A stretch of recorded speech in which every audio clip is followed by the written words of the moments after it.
I just watched the most hyped clown movie of 2024. That is, of course, Terrifier 3. Yes, Joker Folie à Deux did greatly outgain Damien Leone's third installment in the Terrifier series in total, but on the weekend of the 11th through the 13th October, art reigned supreme. Now that Leone has made 3 with a $2 million budget to work with, it was interesting to see what he could come up with, and he did not disappoint. Another point of financial success is that the budget listed online usually excludes marketing costs, so we can assume that the true total cost of this film was somewhere around $5 million. And this is, I've found 2.5, what is listed as budget, is generally very close to what true costs are, and the opening weekend has already covered and tripled this $5 million figure, which will likely help bolster Leone as a name to look out for moving forward.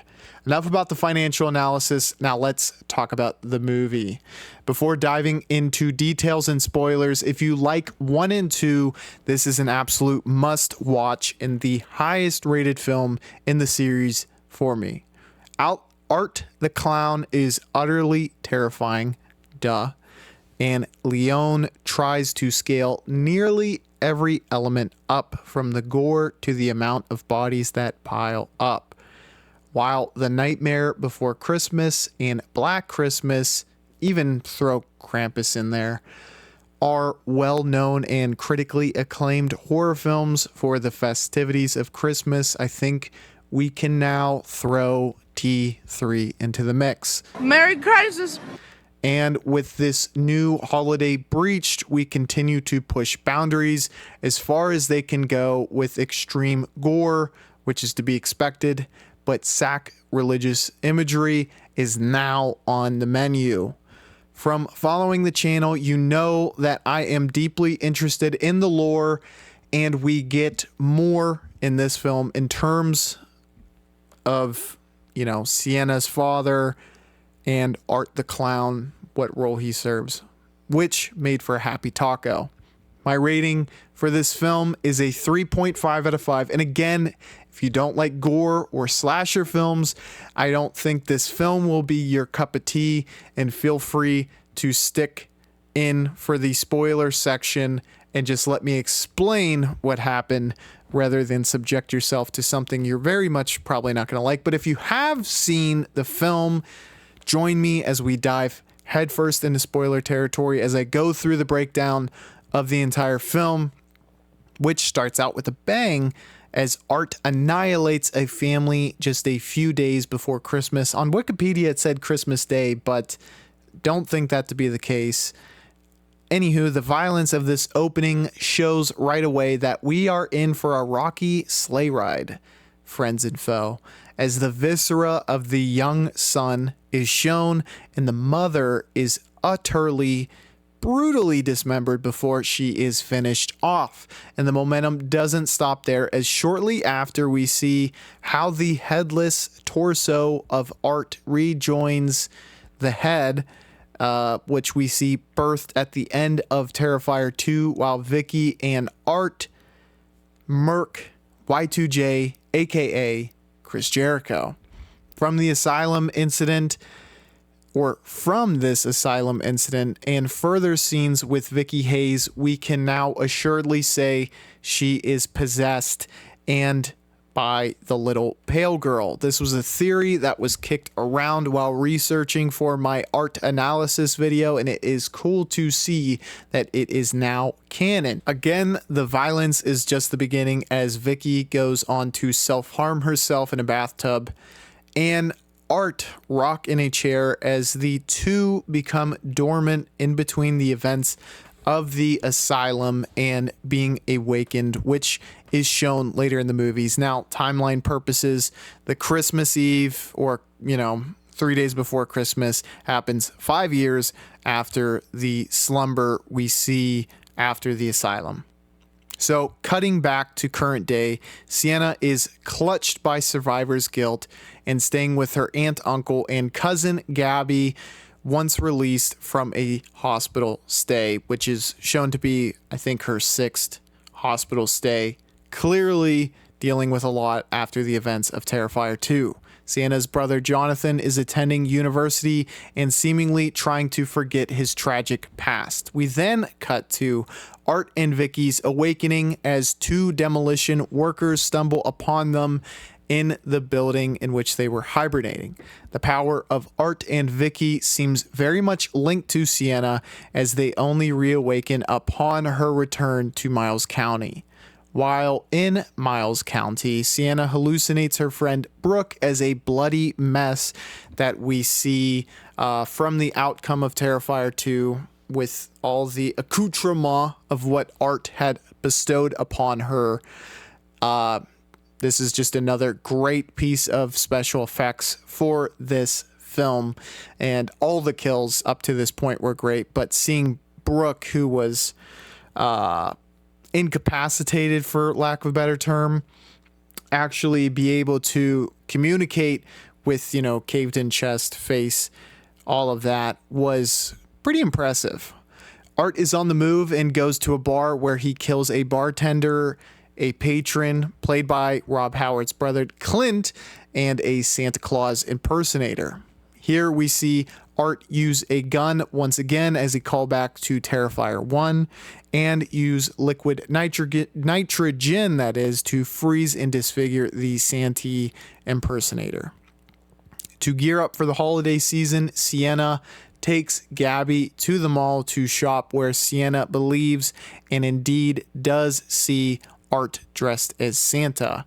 While at the mall, Art plays out a plan to have children open presents, one of which being a bomb that kills 5 and injure many more, adding 2 more Art the Clown first, that being the liquid nitrogen and now a bomb.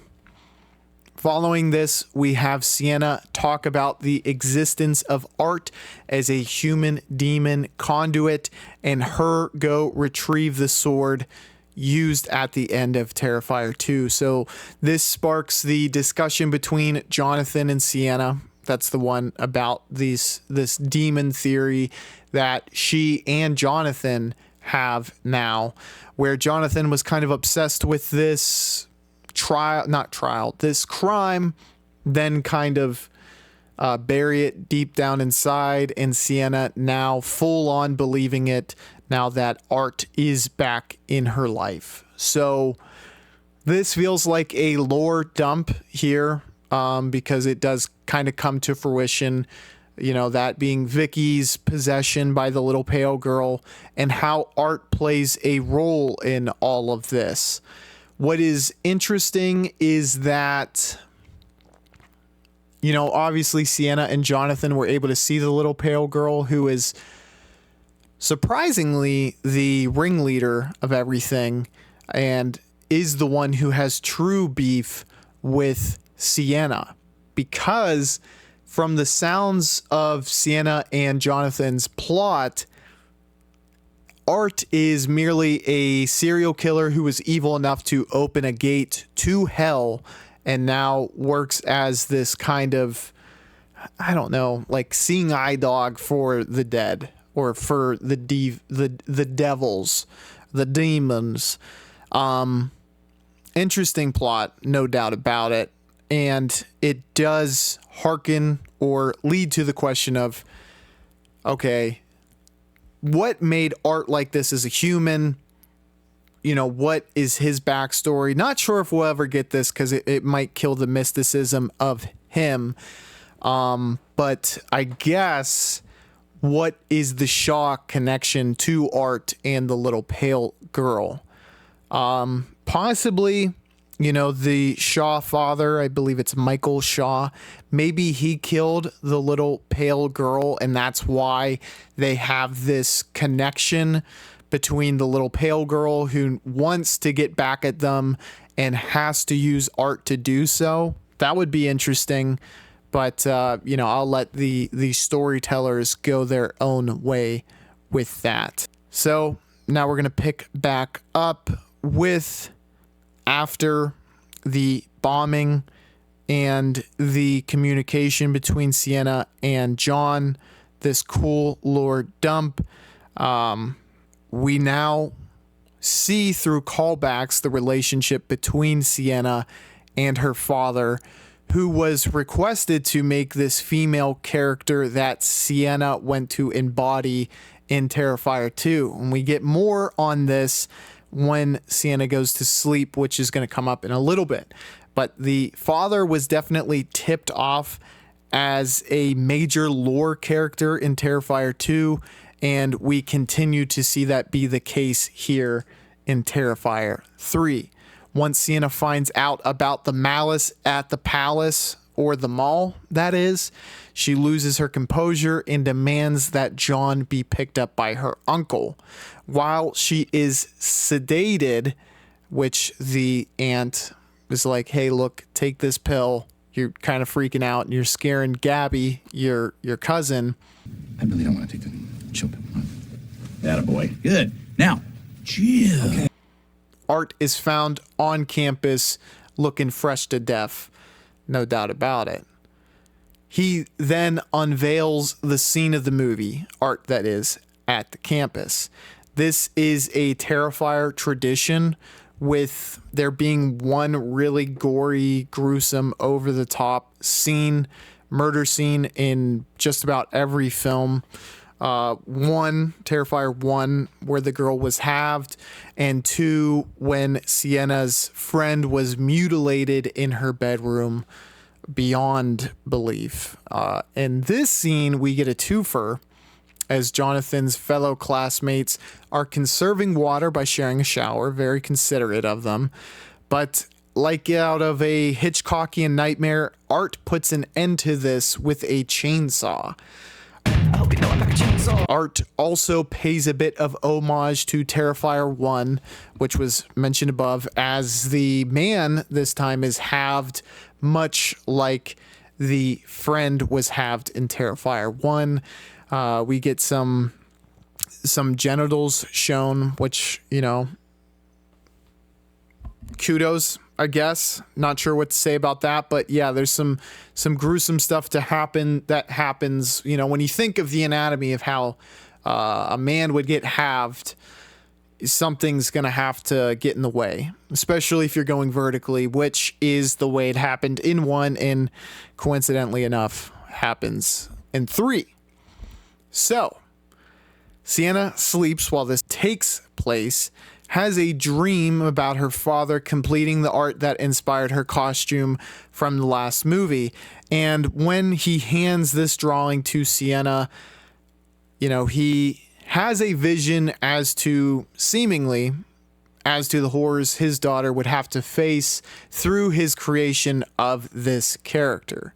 We then have a final showdown where Sienna faces off against Vicky and Art. While this is happening, Sienna's aunt is brutally, murdered. There's some rats that are integral to this.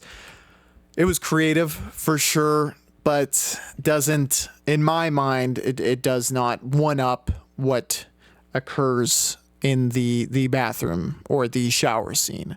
Definitely creative. You know, there's a flamethrower, there's rats. Rats, like many animals, are, don't want to be near intense heat. All right, that's too hot. Anything we can do about that heat? Rick, it's a flamethrower. Yeah. And they have to crawl into the mouth of the ant, and then they give it a way to get out. So that unfortunately kills the ant. They weren't too considerate about her well-being in doing so. And the uncle is shown to be crucified, which is, that's pretty crazy to be doing. I know it's 2024, but it's crazy that someone's willing to go there. While this is happening, Sienna's aunt dies, and Jonathan is revealed to have been killed off camera. And while this is all kind of being revealed to us, Sienna is brutalized. Vicky tortures Sienna with a crown of thorns, and Art destroys her hands with a mallet. It is verified, during this kind of brouhaha, that Vicky is, again, the flag bearer in terms of goals for this mission, because she wants to possess Sienna. By taking away everything from Sienna, she seeks to have her at such a low point that she will not be able to fight this possession. And they do figure that Gabby, Sienna's only living relative at this point, to our knowledge, is likely the only thing holding Sienna up from being possessed. And rather than kill her immediately, they let Gabby gunk up the works to their whole plan and let her gift Sienna one last thing, which happens to be the sword, which is basically their own undoings. And she's able to wield this sword despite having badly damaged hands in this, this battle that happens after Sienna gains the sword. She's able to kill Vicky completely and impales Art. Now, the blood of Vicky that happens, after she is killed with a sword, opens a portal to hell that swallows Gabby despite Sienna's best efforts of saving her. All while this is happening, Art flees to a bus shortly after. It seems as though 4 will be based upon a final showdown between Sienna and Art in hopes of finding Gabby. So, all plot out of the way. I did really appreciate the ending, despite there being some head-scratching moments, but this is a movie so ludicrous that you're able to kind of write them off without much hesitation. The acting also felt a touch above the rest, as it's usually a little subpar in past installments, but was actually solid here. Overall, others, including myself, are saying that and thinking that this is the most competent film of the series. There are still major questions that need to be answered, and I'm certainly all on board for watching a 4th to find out the answers. Art stays winning with, great acting and now, more ludicrous kills under his belt. And I think that it is all but certain in my mind that Art is a 21st century horror villain icon. Harkening back to the ludicrous kills, I think the flow of the movie was good in that we got our appetizers up front and then some really over-the-top entrees during the meat of the movie and the end. The franchise is really about one-upping itself, and I think it did just that from the imaginative kills, including liquid nitrogen, chainsaws, bombs, although that didn't have like the great special effects that we got from the nitrogen chainsaws and crucifixion, but was still surprising nonetheless. And clearly the 21st century has more open-mindedness that allows films like this with gratuitous violence and sacrilegious imagery to exist, and honestly, I'm all here for it. And I really like the continued character arcs for Sienna, Vicky, and Art. I found it to be really cool, and I can't say enough. I'm all for the world building in this film, and it makes it more than just gore for me, because you could just have a bunch of really brutal kills, and I probably wouldn't be nearly as interested if they weren't building the backstory of a character like Art or Vicky, or the heroine either, and that being Sienna. I also think the inclusion of Tom Savini in this film, Clint Howard a little bit, and Chris Jericho is meaningful in that it gives this film a nod of approval from those who have names outside of the cult following that this film has amassed. I really wish the best for Damien Leone. And it's really crazy when a groundswell of support can turn a film like this into one that is gaining mainstream attention. This is undoubtedly for a niche audience, but it's super lovable for fans of this sick and twisted stuff. Needless to say, I will be anxiously awaiting what Terrifier 4 has in store. I hope you liked this review. I hope you liked the movie. As always, thank you for joining me, and I will catch you on the flippity floop. Bye, y'all.